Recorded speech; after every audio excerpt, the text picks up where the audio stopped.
Et nous sommes de retour sur le plateau d'Acheter Louer TV pour une nouvelle interview, donc avec l'aide de notre partenaire exclusif, le réseau ERA Immobilier. Mon invité, c'est Loïc Vaillant. Bonjour. Bonjour Gaël. Alors Loïc, vous êtes directeur général de Geoxia. Geoxia qui a 3 activités. Vous êtes constructeur de maisons individuelles. Ça représente, si je ne m'abuse, 75% de votre activité. Oui. Alors on peut citer des noms très connus, les maisons Phoenix, les maisons Castor ou encore les maisons Catherine Mamet. Vous êtes également promoteur immobilier en maisons individuelles. Et enfin, vous faites de la rénovation du parc de maisons individuelles. Alors, à la une de l'actualité immobilière, Loïc Vaillant, la refonte du dispositif d'accession à la propriété avec une mesure phare, le nouveau prêt à taux zéro, le PTZ+. Première question, Loïc Vaillant, pour vous, ce PTZ+, est-ce qu'il est vraiment plus ? Alors, ça dépend avec quelle paire de lunettes on regarde ce dispositif. Pour faire simple, tout ce qui est zone A, B1, B2, comme d'autres analystes ont déjà pu faire le constat, sont fortement positifs. C'est vraiment un plus pour les accédants à la propriété. Et de ce point de vue-là, le gouvernement ne s'est pas trompé. Il a mis les moyens nécessaires pour permettre de doper ce marché de ces zones dites tendues pour pouvoir permettre plus facilement l'accession à la propriété dans ces secteurs. Alors, ça, c'est le côté positif. Malheureusement, comme dans toute réforme, il y a du plus et du moins. Et les grands perdants, si je puis dire, de la réforme, c'est la zone C, évidemment. Enfin, évidemment, malheureusement, qui couvre malgré tout près de 90% du territoire. Et pour les constructeurs de maisons individuelles que nous sommes chez Geoxia, comme d'autres constructeurs de maisons individuelles, c'est une problématique importante, puisque à peu près 70 à 75% de notre activité se trouve justement en zone C, et en général avec des revenus un peu plus modestes, et où justement la construction de maisons individuelles permet d'accéder plus facilement à la propriété que l'appartement neuf, voire ancien, plus en centre-ville. La zone C, c'est beaucoup de régions rurales Ce n'est pas nécessairement des régions rurales, ce sont en gros des communes de moins de 50 000 habitants. Voilà. D'accord. Donc, ce qu'il faut retenir, c'est qu'il y a 90% de la superficie du territoire qui n'est pas couvert par une mesure qui améliore la situation par rapport à la situation antérieure. La situation antérieure était très fortement favorable pour l'ensemble des régions. Le plan de relance du gouvernement, de ce point de vue-là, a été efficace pour les promoteurs, efficace pour les constructeurs et donc efficace pour les clients. Le problème, c'est que ces aides s'arrêtent. Le prêt à taux zéro, ancienne version, qui était doublé, puis pondéré à 1,5, surtout les crédits d'impôt qui s'arrêtent et le pass foncier, comme vous le savez, qui s'arrête aussi. On a une réforme plus simple, de ce point de vue-là c'est un mieux, plus efficace dans les zones dites tendues, zone A, zone B, mais malheureusement le grand perdant de cette réforme, pour l'heure, on ne désespère pas qu'il y ait encore quelques aménagements, c'est cette zone C où on est plutôt plus fortement pénalisé quand on a des plus faibles revenus et plus fortement pénalisé lorsqu'on a un nombre d'enfants qui composent le ménage important. Donc là, de ce point de vue-là, il y a une petite fausse note que j'espère d'ici quelques semaines, le gouvernement rattrapera. Le pass foncier, ça ne marchait pas ? Il ne faut pas dire ça. Le pass foncier, c'était compliqué. Il a été mis en place fin 2006, début 2007. Il a mis 18 mois à se mettre en place. Pour ce qui concerne Geoxia, notre production 2008 et 2009, c'était pratiquement 25% en pass foncier. On a réussi à rendre acquéreurs des ménages qui gagnaient 1 800 € par mois, avec une mensualité en gros de 4 à 500 €. Donc c'était un dispositif efficace, TVA 5,5 d'une part, et puis découplement du paiement de la construction par rapport au prix du terrain. Alors on le sait, notre président Nicolas Sarkozy nous promet depuis des années une France de propriétaires avec un objectif de 70%. Aujourd'hui on est à 58% en retard par rapport à la plupart de nos voisins européens. 70%, est-ce que ça vous paraît réaliste ? En soi, on peut se fixer tout type d'objectif, ça dépend des moyens qu'on se donne.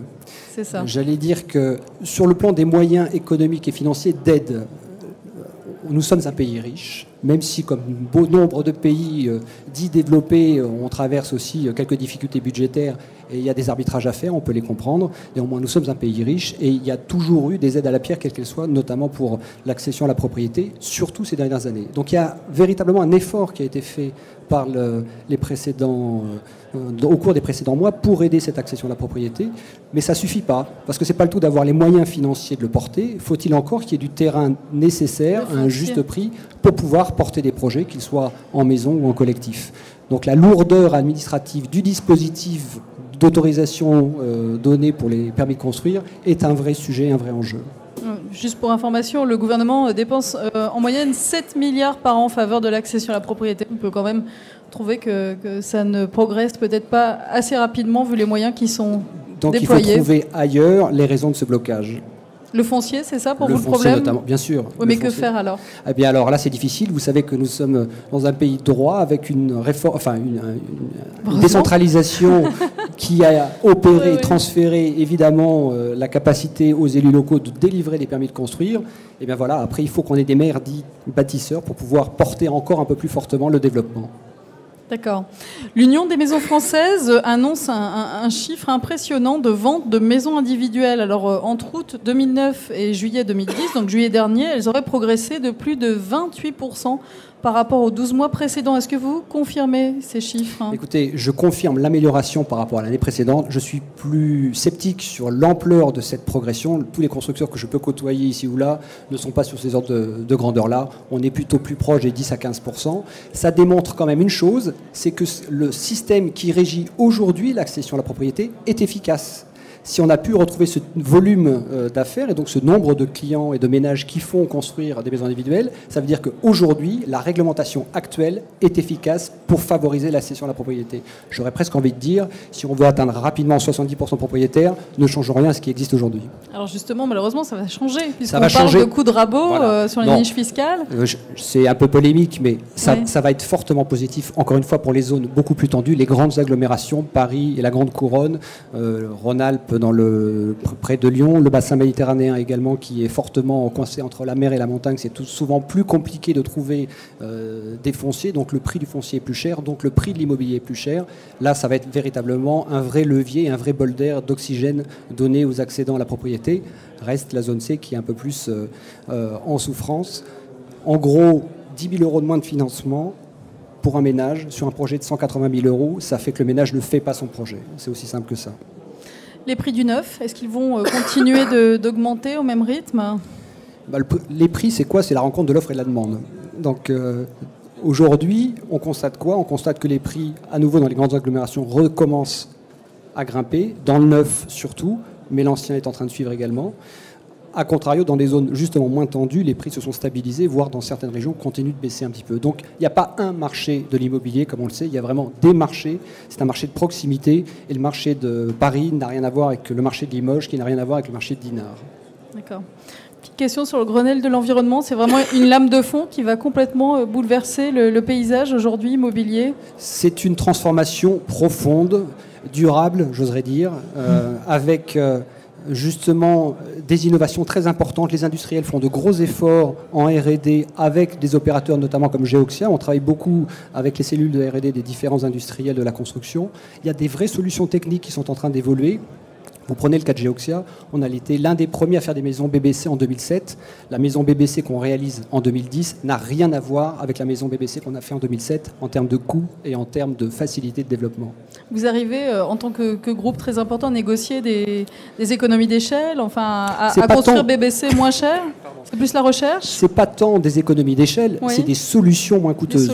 L'intérêt d'un industriel, c'est de vendre en grand nombre. L'intérêt d'un constructeur comme Geoxia, c'est de trouver les solutions les plus pertinentes pour rendre cette nouvelle technique acceptable financièrement par nos clients qui sont plutôt des primo-accédants. Mais justement, alors ce BBC, c'est pas du luxe aujourd'hui pour un primo-accédant? Alors, comment vous dire ça? Sur la zone A, pardonnez-moi, je me répète, sur la zone A, B1 et B2, ça ne sera pas du luxe parce que ce sera fortement financé, forcément aidé, et tant mieux. En revanche, sur la zone C, je crains fort que si rien ne change par rapport au projet qui nous a été